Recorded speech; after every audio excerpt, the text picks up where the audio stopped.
High in the canopy of the trees, there sits a man, shielded in a blind of his own creation, awaiting fate.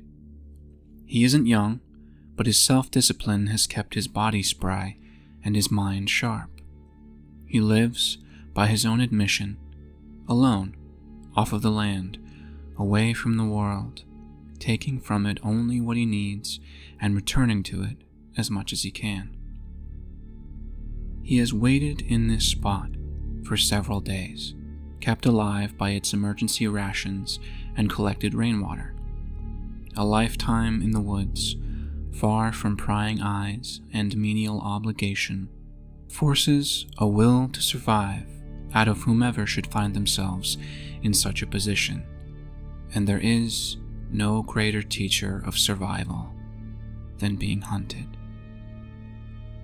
He had come from a town small and out of the way, a place miraculously untouched by the foul modern greed of corporate business, a simple life many could only dream of.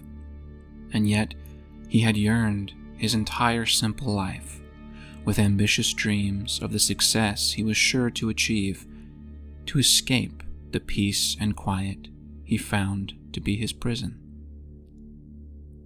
A gust of wind blows through, masking the sound of him shifting weight to his opposite side, avoiding a cramp. He cannot afford to choke should the need arise to defend himself from the things that are stalking him. As countless others had realized before him, the once idyllic vision of triumph to be had in the city quickly turns to an existence built upon strife. The struggle, crowded and cacophonous and reeking of the stench of 1,000,000 people, is too much for some to bear. Success itself is not unachievable there, many have done it. But an inexperienced dreamer with zero understanding of how cruel the world can be doesn't last very long. Suddenly, the hair at the back of his neck stands on end. He slows his breathing down to a silent, imperceptible murmur. As if on cue, the snap of a twig cracks through the forest like a thunderclap. They're here.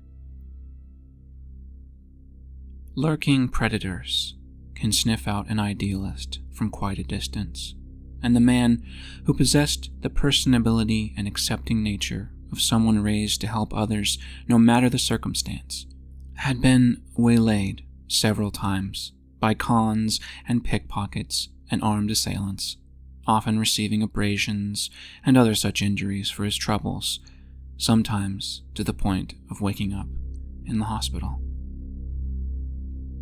To his surprise, there is only one of them. It isn't like them to travel alone. They function as a pack should, in groups, surveying the area, taking stock of the land, and in their case, building small structures. He has seen stragglers before, but they are few and far between. It's just as well. They're easier to eliminate this way.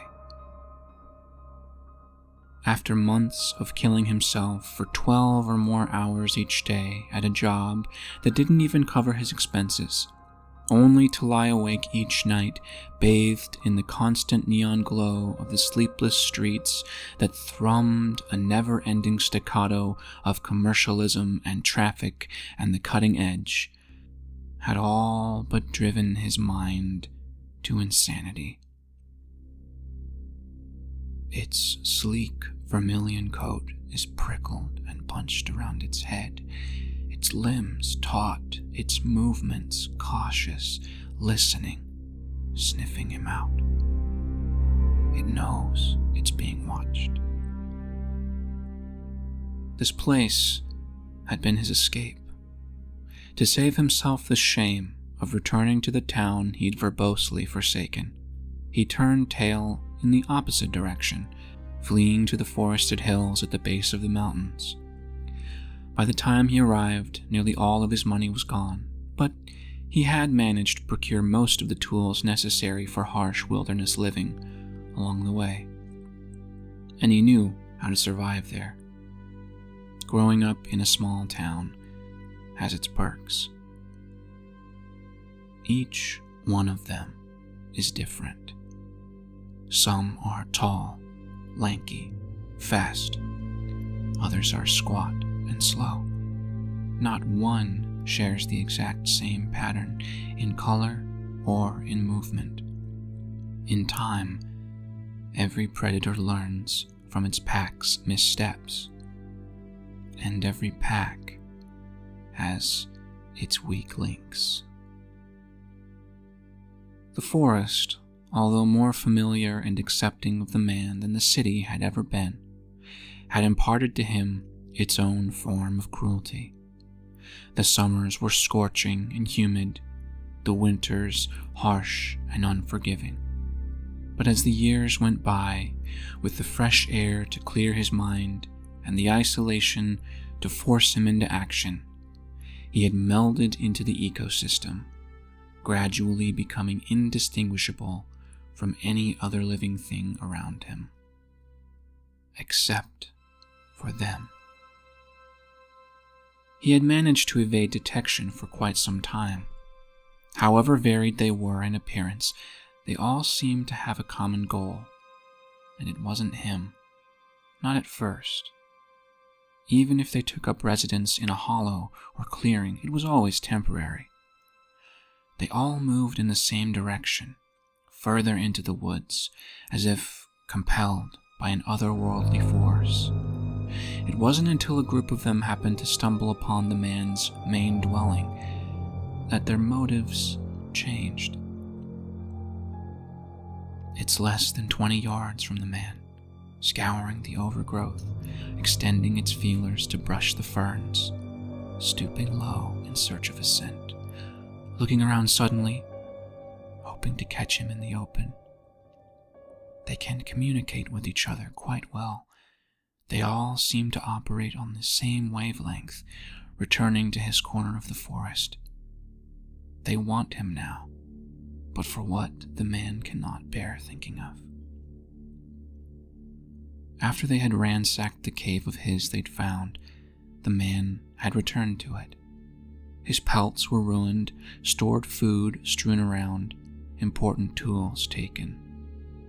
And it stank of their secretions, a likely sign that they would return to set a trap for him. It had been a punitive lesson, but a lesson all the same, and from then on, he never set up camp in the same place for more than days at a time, unless he was waiting to spring a trap of his own. This wouldn't be the first he had killed, though it didn't seem to matter how many of them he felled. They would keep coming. Their communication network was obviously tied to their vital signs because a pack of them would arrive soon after one went missing. It didn't take long either. But the man, having had brushes with dangerous beasts before, was well versed in the rituals of removing any evidence. Their remains were scattered across the forest, buried deep enough to negate any sensory detection. The thing has stopped directly below him, pivoting slowly, knowing that the trail has gone cold at this spot. The man grips the bow firmly, an arrow notched, his attuned senses waiting for the perfect moment. And as the wind catches the tops of the trees again, the symphony of leaves brushing together covering the bowstrings crackle as it's pulled back to full tension. The creature catches a trace of the man on the breeze and looks up. For the short time the man had spent in the merciless clutches of the city, he had never felt like he belonged, always lagging a few steps behind the urgency of the crowd, constantly falling victim to his own folly, never quite able to find his footing. But here, where the beauty of nature could roam free, where wild dangers lurked, where time itself seemed to stop, the red rush of existence explodes through his every fiber, even with the threat of certain death waiting to spring from around every corner. This is where he belongs. The man exhales, letting the shaft free from his pulsing fingertips. The arrow flies with such precision that the thing has no time to register its doom until too late. The force of it hitting the earth sends a slight shudder up the trunk of the tree, and the man is still, slowly relaxing his tunnel vision, taking measured breaths, observing his handiwork before descending. The crunch of the leaves echoes through the trees as the man strides over to his kill. Its limbs twitch fruitlessly, the arrow having cleanly severed the spine. As it struggles through the neck wound for its final gurgling breaths, the man towers over it, blocking out the shafts of sunlight streaming through the canopy. And in that moment, its milky indigo eyes, buggy and fearful and knowing, roll wildly to meet the man's steadfast gaze. With the last bit of life it has left, it tries, in its primitive tongue, to curse him. The best it can muster is a burbling wheeze, and then the creature is dead. Within the hour, the separated remains have been bound and collected in the man's shoulder pack. The first few burials are the hardest, the weight of it a burden to a body made frail by toil and time. But the job must be done, and the man will do it, for prevailing against nature yet again is its own reward. 30-odd miles downhill, there is a village.